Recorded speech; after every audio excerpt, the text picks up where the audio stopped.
네, 신앙카드 두 번째는 하느님께 자신을 봉헌하기입니다. 하느님께 자신을 봉헌한다. 우리는 희생 제물로서 봉헌한다는 개념이 아니에요. 오히려 내가 하느님을 정말 사랑하기 때문에 그분과 함께하고 싶어서 나 자신을 하느님께 내어드린다는 개념이 이해하는 게 더 좋을 것 같아요. 사랑하는 사람은 그 사랑하는 대상을 생각하는 것만으로도 기쁨과 행복이 차오르기 시작합니다.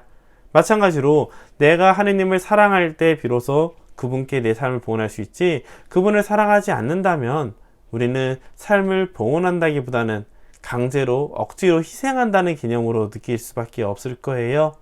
그래서 신앙생활에서 정말 중요한 것은 사랑이라는 것, 그 사랑은 하느님과 맺는 나와의 관계 안에서 꽃을 핀다는 것을 기억하면 좋을 것 같습니다. 그래서 알폰소 성인은 이렇게 얘기를 합니다. 예수님을 기쁘게 해드리기 위해서는 하느님에 대한 것이 아닌 모든 애착을 버려야 합니다. 그거죠. 내가 하느님을 사랑하는데 하느님과 반대쪽에 있는, 혹은 하느님을 사랑하는데 방해가 되는 것들이 있다면 우리는 기꺼이 내려놓을 수 있어야겠죠.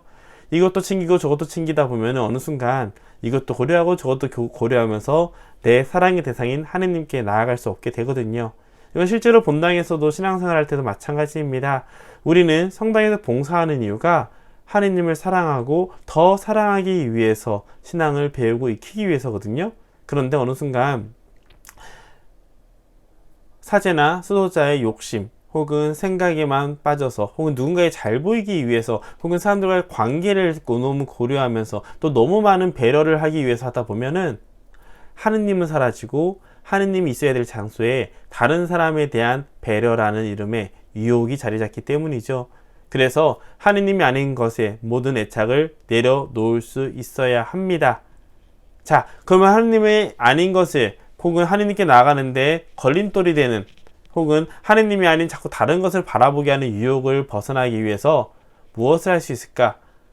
성인은 세 가지 이야기를 합니다. 첫 번째, 선택입니다. 우리는 누구나 알고 있어요. 하느님이 무엇을 하면 좋아하시는지. 그래서 이 선택의 기준을 명확하게 내가 깨닫고 난 다음에 그 선택에 따라서, 그 기준에 따라서 선택을 하는 것이 중요합니다. 예를 들어 이런 것이죠. 저 같은 경우는 월요일날, 만약 본당에서 사목을 할 때 사람들과 만나면서 단체 운영을 하는 것도 굉장히 중요합니다. 단체 운영을 위한 회의를 방향을 잘 잡을수록 공동체에 더 많은 사람들이 찾아오게 되고 그 사람들을 통해서 꽃을 필 수 있기 때문이죠. 그런데 문제는 단체 회합을 하고 있는데 갑자기 어느 분이 위급하다는 얘기가 들어왔어요. 그럼 저는 이 회합을 해야 될까요? 그 위급한 사람한테 가서 기도를 해야 될까요? 바로 병자성사가 더 우선이라는 것이죠. 긴급하고 중요한 일들이 우선이고 그 다음이 긴급하지 않지만 중요한 일을 하는 것이 좋습니다. 물론 긴급하지 않지만 중요한 일을 위해서 꾸준히 신경을 쓰는 것은 미래를 위한 노력이고요. 긴급하지만 중요한 일은 현재 내가 해야 되는 최우선순위라는 것이죠. 그런데 만약 하느님을 기쁘게 하는 것이 아니라 내가 기쁜 행동을 하기 시작한다면 어떤 일이 벌어질까요?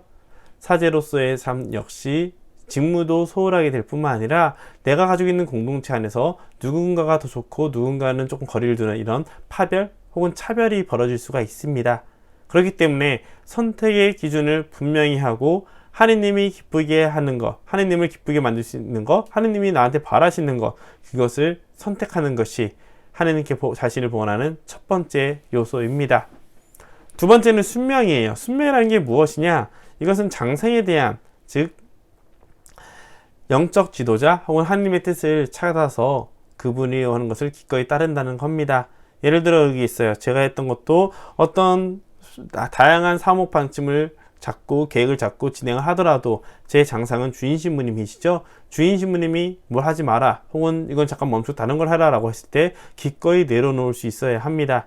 물론 주인 신부님께 제가 하고 있는 것이 어떤 것인지를 설명드리고 알려드리는 것은 제가 해야 될 최소한의 의무이고, 제가 하는 것을 경청하고 듣고 판단하는 것은 주인 신부님의 역할이지만, 그럼에도 불구하고 공동체의 총 책임을 가진 분의 선택을 따르는 것, 그것이 순명의 자세겠죠. 그것이 비록 잘못되거나 혹은 내가 봤을 때 이해가 안 되는 것이더라도 먼저 순명을 해야 합니다. 이 순명을 하는지 안 하는지 볼 수 있는 굉장히 재밌는 것은요, 무언가를 진행을 할 때 장상이 혹은 총 그 공동체의 책임자 A라는 무슨 말을 지적을 하거나 못하게 했을 때 내 안에 어떤 마음이 드는지 보면 됩니다.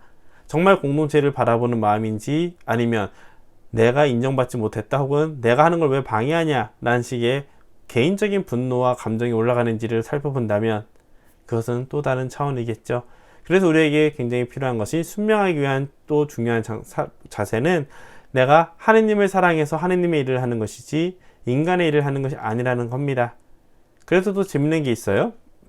주일학교나 청년이나 굉장히 다양한 달란트를 가진 사람도 그 달란트를 보고 추진하는 거 안에서 만약 장상이 이해를 못하거나 한다면 미래를 위해서, 내가 그 역할을 할 수 있을 때를 위해서 미리 준비하는 것이 중요하지, 지금 괜히 감정 소모를 하면서 하느님께 대한 내 마음, 사랑마저도 놓치지 않게 하는 것이 중요합니다. 이것은 일반 신자들한테도 똑같을 거예요. 하느님이 원하시는 뜻, 그리고 그걸 선택을 했을 때, 그걸 받아들였을 때 내 안에 어떤 감정이 돌아오는지 본다면 하느님의 뜻인지 인간의 욕심인지 혹은 나에게 주어진 뜻이 아닌 다른 것에 대해서 끌려가는 것인지, 그런 거를 볼 수가 있습니다. 세 번째로 식별입니다. 식별은 선택과 순명에서 본 것처럼 이것이 내 뜻인지 하느님의 뜻인지를 살펴보는 것이죠. 그리고 자신의 뜻보다는 하느님의 뜻을 더 우선적으로 생각해야 됩니다. 그 사실은 식별이 가장 먼저 이루어져야 되고 그 다음에 순명과 선택이 따라가야 되는 것이죠. 하지만 제가 거꾸로 했던 이유는요, 식별을 하기 위해서 우리들이 인간적인 노력으로 무엇을 해야 되는지를 먼저 보기 위해서 이렇게 말씀을 드렸어요.